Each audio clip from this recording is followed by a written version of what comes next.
చక్కని చందమామ కథలు ఇళ్ళలు. ఈరోజు చందమామ కథ బంగారు గొర్రె. అనగనగా ఒక రాజు ఉండేవాడంట. ఆ రాజుకి 2 భార్యలు ఉండేవారు. పెద్దామెకి ఒక కూతురు ఉండేది. ఆ అమ్మాయి చాలా అందంగా ఉండేదన్నమాట. ఆమె అందాన్ని గురించి విని విదేశాల నుంచి రాజకుమారులు ఆమెను పెళ్లి చేసుకోవాలని వచ్చేవారు. అయితే చిన్న రాణి చాలా అసూయపరురాలు. అందుకని ఏదో ఒక అడ్డుపుల్ల వేసి ఒక్క సంబంధం కూడా కుదరనిచ్చేది కాదంట. అందువల్ల రాజకుమారి పెళ్ళి నిలిచిపోతుంది. ఆ పిల్లని ఇంకా ఏడిపించాలి అనుకుంటుంది చిన్నరాణి. అందుకోసం ఇంకో ఆలోచన చేసి రాజు దగ్గరికి వెళ్ళి ఆయన మనసుకు నచ్చేటట్టు ఒక విషయం చెప్తుంది. ఏంటంటే, మన అమ్మాయికి ఎన్నో సంబంధాలు వస్తున్నాయి పోతున్నాయి, కానీ ఎన్నాళ్లకు పెళ్ళి కావడం కనబడట్లేదు. ఒకలాగా చేస్తే బాగుంటుందని నాకు అనిపిస్తుంది. ఏమిటంటే, పాతాళంలో ఒక భవనం కడదాం. మన తోటలో నుంచి ఆ భవనానికి మెట్లు కట్టించాలి. తోటలో జలకాలాడే కోనేరుంది చూసారా? ఆ కోనేటిలోనే మెట్లు దిగే గుమ్మం ఒకటి అమర్చాలి. గుమ్మము నీటి లోపల మునిగి ఉంటుంది కాబట్టి ఆ భవనం ఎక్కడుంది ఎవ్వరూ కనుక్కోలేరు. మనం అమ్మాయిని ఆ రహస్య భవనంలో పెట్టి చూడవచ్చే రాకుమారులందరినీ ఆమెను కనిపెట్టమందాం. 3 రోజుల్లో ఎవరైతే కనిపెట్టగలుగుతారో పెళ్లి చేద్దాం, లేకపోతే వాళ్ళని చంపేసి తల కొట్టి గుమ్మానికి కట్టేద్దాం అంటుంది. రాణి మీద అభిమానంతో రాజు సరే నీ ఇష్ట ప్రకారమే చేయించు అంటాడు. త్వరగా చిన్నరాణి ఏర్పాట్లన్నీ పూర్తి చేయిస్తుంది. ఓడిపోయిన రాజకుమారుల తలలు కొట్టి కట్టడానికి వేరే ఒక మందిరం కూడా కట్టిస్తుంది. ఇంకా ప్రకారం చాటింపు కూడా వేయిస్తుంది. ఆ చాటింపు విని చాలామంది రాజకుమారులు వస్తారు. రాజకుమారిని ఎవ్వరూ కనుక్కోలేకపోతారు. వాళ్ళ తలకాయలు వరుసగా మందిరపు గుమ్మానికి వేలాడ కట్టిస్తుంది చిన్నరాణి. అయితే ఆ సమీపంలోనే ఇంకో రాజు ఉండేవాడు. ఆయనకి 3 కుమారులు ఉండేవారు. అందులో పెద్దవాడు ఒకరోజు తండ్రి దగ్గరకు వచ్చి అంటాడు, తండ్రి, మన పొరుగురాజు కుమార్తెను రహస్య మందిరంలో ఉంచి కనుక్కున్న వాళ్లకు ఆమెనిచ్చి పెళ్లి చేస్తామని చాటింపు వేశారు. ఆమెను కనుక్కోగలిగితే పెళ్ళి అవుతుంది, పేరు వస్తుంది. కాబట్టి వెళ్ళి రావడానికి అనుమతి ఇవ్వండి అంటాడు. దానికి తండ్రి అంటాడు, అబ్బాయి, అది చాలా ప్రమాదకరమైన పరీక్ష. చాలామంది ఓడిపోయి చంపబడ్డారు. ప్రాణానికే మోసం వచ్చిన తర్వాత ఇంకా పెళ్ళేంటి? ఇప్పటికే ఎంతోమంది రాజకుమారులు చచ్చారు కదా, కాబట్టి నువ్వు వెళ్ళడం నాకు ఏమాత్రం ఇష్టం లేదు అంటాడు. కానీ ఇన్ని విధాలుగా చెప్పిన రాజకుమారుని చెవికెక్కదన్నమాట. ఏమైనా సరే నేను బయలుదేరుతానని బయలుదేరుతాడు. 3 రోజులు వెతికినా రాజకుమారి జాడ కనిపించదు. గడువు దాటగానే తక్కువ రాజకుమారుల తలలతో పాటు అతని తల కూడా గుమ్మానికి వేలాడగడతారు. అతను ఎన్నాళ్ళకి ఇంటికి రాకపోవడం చూసి తర్వాత చారల ద్వారా తెలుసుకుంటాడు రాజు చనిపోయాడని. చాలా బాధపడతాడు తండ్రి. 2వ వాడుకుని ఇంకా నేను కూడా స్వయంవరానికి పోయొస్తా అంటాడు. తండ్రి వద్దని చెప్తాడు. అయినా వినక ప్రయాణమై వెళ్తాడు. అతను కూడా పరీక్షలో నెగ్గడు.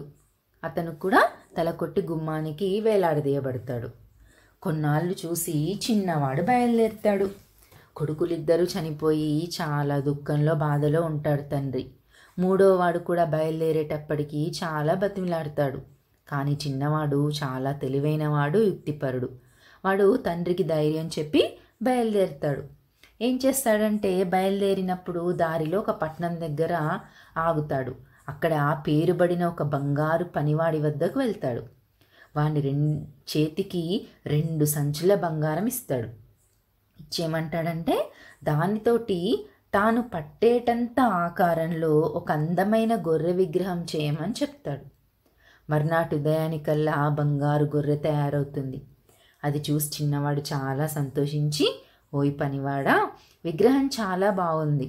దీనిని రాజుగారి దగ్గరికి తీసుకుపోయి ఇది రాజకుమారికి బహుమానంగా తెచ్చానండి అని చెప్పు అని ఆ పనివానితో చెప్పి ఎవరూ చూడకుండా అతను వెళ్ళి ఆ విగ్రహంలో దాక్కుంటాడు.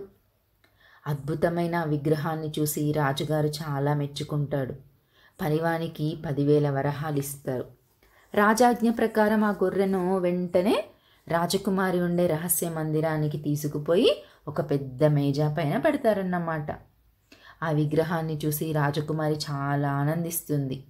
విగ్రహానికి గల కళ్ళల్లోంచి చిన్నవాడు కూడా రాజకుమారిని చూసి ఆమెను ఇష్టపడతాడన్నమాట. అయితే రాజకుమారి కోసం రోజు భోజన సామాగ్రి తెచ్చి ఒక బల్ల మీద అమర్చేవారు.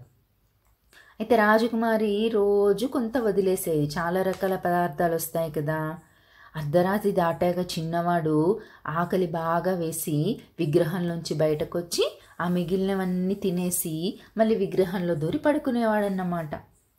రాజకుమారి తెల్లారి లేచి చూస్తే పదార్థాలన్నీ ఖాళీగా కనిపించేవి.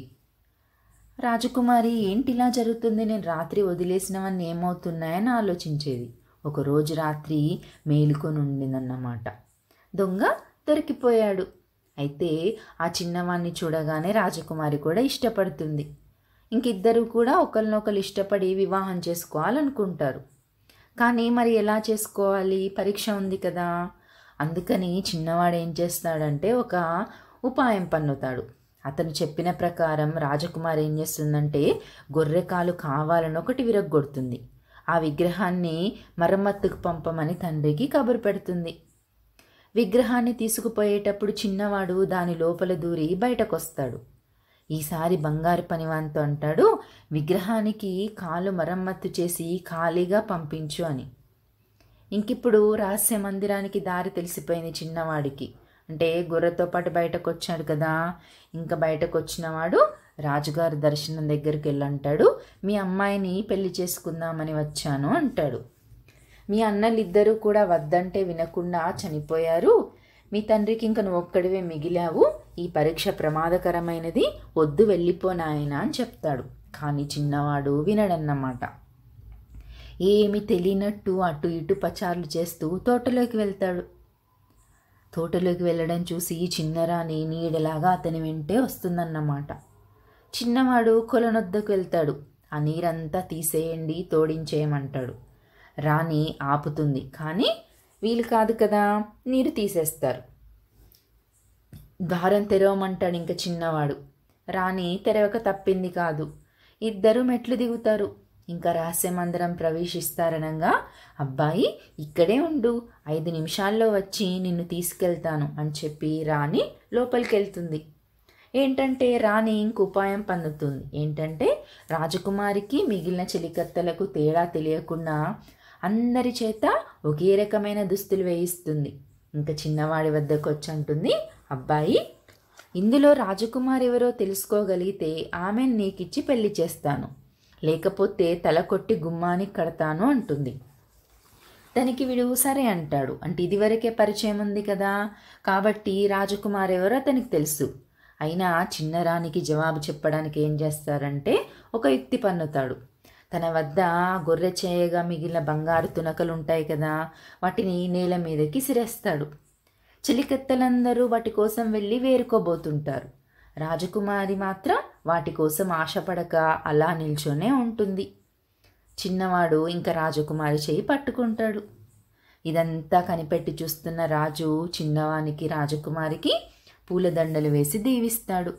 చిన్నవాడి తల్లిదండ్రులను కూడా రప్పించి అతి వైభవంగా కూతురికి వివాహం చేస్తాడన్నమాట. తర్వాత చిన్నరాణి యొక్క దుర్బుద్ధి తెలిసి ఏం చేస్తాడంటే ఆమెను బందీఖానాలో వేయిస్తాడు.